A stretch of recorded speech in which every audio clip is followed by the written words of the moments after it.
Item ಯಾವುದೇ ಇರಲಿ try ಮಾಡಿ ಆಚಿ ಚಿಕನ್ ಮಸಾಲಾ. ಆಚಿ ಚಿಕನ್ ಮಸಾಲಾ. ಸರ್, ಈಗ ಅಹಿಂದ ಅಂದಾಗ ಸಿದ್ದರಾಮಯ್ಯನವರು ಅಂದಾಗ ಅಹಿಂದ ಅನ್ನುವಂಥ ವಾತಾವರಣದ ನಡುವೆ ದಾವಣಗೆರೆ ದಕ್ಷಿಣ ಕ್ಷೇತ್ರದಲ್ಲಿ ಆರಂಭದಲ್ಲಿ ಉಂಟಾದಂತಹ ಗೊಂದಲ ಇದೆಯಲ್ಲ, ಅಲ್ಪಸಂಖ್ಯಾತ ಮತಗಳು ಕಾಂಗ್ರೆಸ್ನಿಂದ ದೂರವಾಗ್ತಿದ್ದಾವ, ಒಂದು ವೈಮನಸ್ಸು ಅನ್ನೋದು ಮೂಡಿದೆಯಾ ಅನ್ನುವಂಥ ವಾತಾವರಣ ನಿರ್ಮಾಣ ಆಗಿತ್ತು.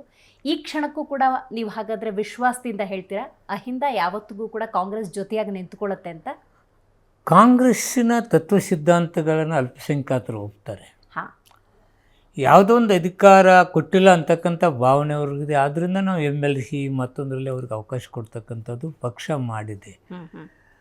ಅಲ್ಲಿ ಚುನಾವಣೆ ಗೆಲುವನ್ನು ಯಾವ ರೀತಿ ಅಳತೆ ಮಾಡ್ತಾರೆ ಅಂದರೆ ಅದು ರಿಪೋರ್ಟ್ ತರಿಸಿರ್ತಾರೆ, ಇಂಟೆಲಿಜೆನ್ಸಿ ರಿಪೋರ್ಟ್ ತರಿಸಿರ್ತಾರೆ, ಹಾಗೂ ಹಲವಾರು ನಾಯಕರನ್ನ ಕರೆಸಿ ಮಾತಾಡಿರ್ತಾರೆ. ಅದೆಲ್ಲವನ್ನು ಗಮನದಲ್ಲಿಟ್ಟುಕೊಂಡು ಕ್ಯಾಂಡಿಡೇಟ್ ಆಯ್ಕೆಗಳಾಗ್ತವೆ.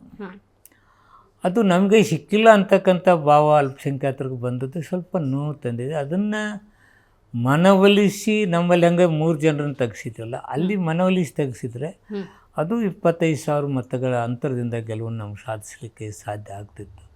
ಅದೆಲ್ಲ ಒಂದು ಸ್ವಲ್ಪ ನಮ್ಗೆ ತೊಂದರೆ ಆಯಿತು ಅಂತಕ್ಕಂಥ ಭಾವನೆ ನಮ್ಮದು. ಅಂದರೆ ಅಧಿಕ ಮತಗಳು ಬರ್ತಿದ್ದು, ಸ್ವಲ್ಪ ಮತಗಳು ಕಡಿಮೆ ಅದು. ಆದಾಗ್ಯೂ ಅಲ್ಪಸಂಖ್ಯಾತರು 35,000 ಮತಗಳಿಗಿಂತ ಹೆಚ್ಚಿಗೆ ನಮ್ಮ ಮತ ಹಾಕೋದ್ರ ಮೂಲಕ ಅಲ್ಪಸಂಖ್ಯಾತರು ನಮ್ಮ ಜೊತೆ ಇದ್ದಾರೆ ಅಂತಕ್ಕಂಥದ್ದನ್ನು ತೋರಿಸಿದ್ದಾರೆ.